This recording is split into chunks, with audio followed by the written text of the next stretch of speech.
ইতিহাস।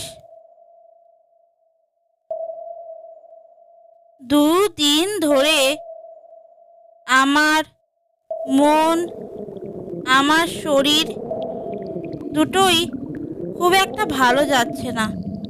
তাই ভাবলাম কয়েকদিনের জন্য কোথাও একটা ঘুরে আসি।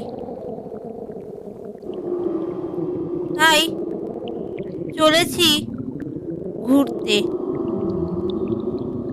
যে জায়গায় আমি যাচ্ছি সেখানকার একটি ইতিহাস আছে।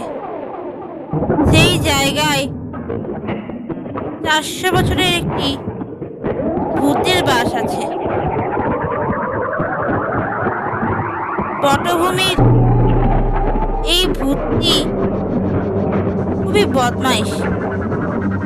সহজে কাউকে সে দেখা দিতে চায় না,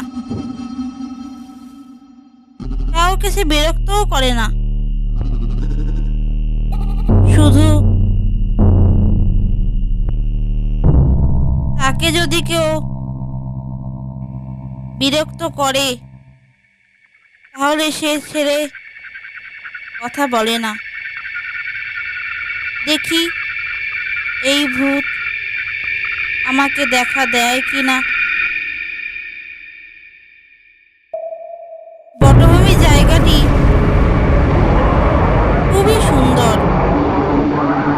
চারিদিকে বড় বড় বট গাছ, তার মধ্যে কুল কুল করে বয়ে যাচ্ছে একটি শান্ত নদী।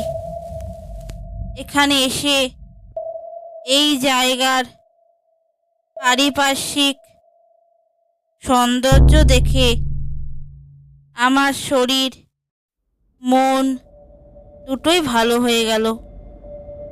এবার দেখা যাক ভূতের দেখা পাই কিনা। সেদিন রাতে গেলাম ভূতের সন্ধানে।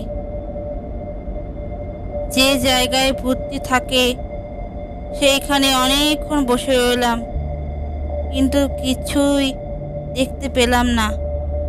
ভূতটা আমাকে দেখা দিল না। আগেই তো বলেছি এই ভূত খুব সহজে কাউকে একটা দেখা দেয় না।